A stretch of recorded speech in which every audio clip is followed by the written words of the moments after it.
PZ. I've seen a number of recordings online, some secretly done, of various Scientology get togethers where Miscavige does his thing on an elaborately themed stage area. His phraseology is cleverly put together to obfuscate, with twists and turns to the effect that he speaks an awful lot but actually says very little. That is a very clever skill.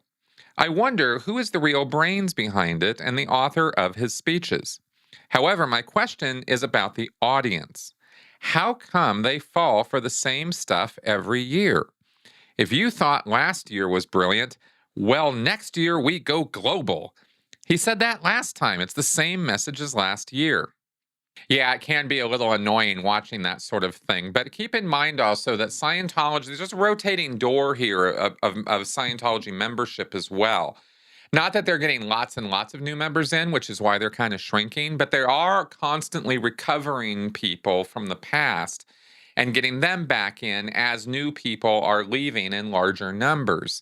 So the effectiveness of Miscavige's speech talking and rapid fire delivery and, charts that have no numbers connected with them, but they all go up, up, up, up, up, and that kind of thing actually is being seen through by a number of Scientologists who also, for many, many years, I mean, back to the 90s, Scientologists were really getting fed up with having to go to all these events all the time. And that's what they're called, as events or these get togethers you refer to. And these are probably 7, 8 times a year. Miscavige puts these on, and they are very expensive, very, grand, golden gilded events. And the stages are always over the top and very, fluted columns and Doric columns and stuff and gold, and just all this goofy stuff all over the stage. I used to make these things as on the RPF. We'd have to drag these big styrofoam columns out of storage and patch them up and repaint them for the current set design, and we would reuse these things over and over again. They actually have a storage space under the Shrine Auditorium for Scientology's stage setups, and we'd have to paint the floorboards and all that kind of stuff. So anyway, very, very gaudy, gilded affairs. And that's all according to what Miscavige personally wants. He has a final design approval on all this stuff, as well as you ask, well, who's writing his scripts? Well, this is a man named Dan Sherman. He's an OT Scientologist who was hired to be L. Ron Hubbard's biographer in the early 90s. No biography has yet been put forward. Apparently, Mike Rinder has said years ago that it was written. It's a done deal as far as a manuscript, but, there is so much true information on the internet about L. Ron Hubbard that the target that was set pre-internet, before the internet ever existed, we were all told that in order for OT 9 and 10 to be released, we had to have a safe environment for Scientology, and that meant a recognition and acceptance of L. Ron Hubbard as a person. So the biography was going to be written in order to put out the truth about L. Ron Hubbard and his life. And then the internet happened. And, it wasn't just a matter of the truth was in, files that were, in the military records or in the FBI, but now suddenly it was everywhere and it was only a keyboard click away.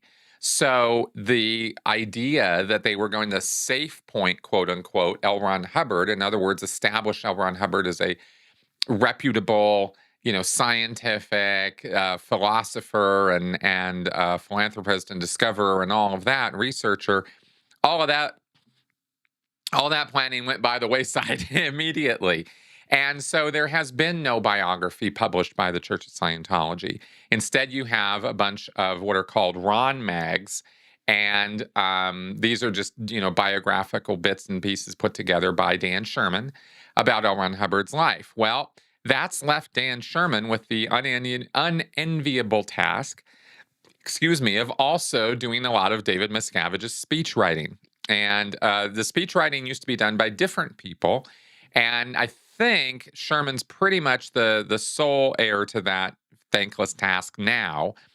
And so the run-on sentences and long-winded explanations and grand exposition about things, that Miscavige will go into in this very wordy way comes from Dan Sherman. And then Miscavige makes his own changes and alterations to it because he likes to punch them up and, really make his speeches impinge and that kind of thing. So that's, as I understand it, that's how the speech writing gets done now. There could be other contributors I don't know about. Over the years, there might have been other people piling in on this. But as far as I know, and certainly the style of wording comes right out of Dan Sherman's style. That's how he writes. And that's how he speaks. And when you watch him give speeches, it's actually even more pedantic than Miscavige's stuff. Anyway, and as far as the audience goes, like I said, you'll get a lot of people who just get really, really sick and tired of this. They can't follow it. It's hard to sit there for 2.5 or 3 hours and listen to this just massive inflow of rapid fire machine gunning of supposed facts and figures and information. And that's the point, is that Miscavige is doing that by design. Information overload and sensory overload are parts of creating trance induction. And that's where you can, depending on the person and their relative degree of suggestibility, and different people have different levels of this, probably over different times as well, you have a way of inducing trance. And by inducing trance and suggestibility, in suggestible people, you have them lowering critical thinking and inputting information uncritically, right? They're not thinking about it. And they're already in a Scientology headspace where they're receptive to pro-Scientology information and not receptive to anything anti-Scientology. In other words, they want good news. They want to hear that Scientology is expanding. And when Miscavige provides them with that information, their confirmation bias goes to work, and the cognitive dissonance quiets down of anything they might have heard that Scientology is not expanding, because look at all this proof and all this wonderful evidence that we are. You see what I mean? So that's the real purpose of those events, and as well as to become, to act as fundraising activities. So that's what I can say about that, and I hope that was interesting and useful.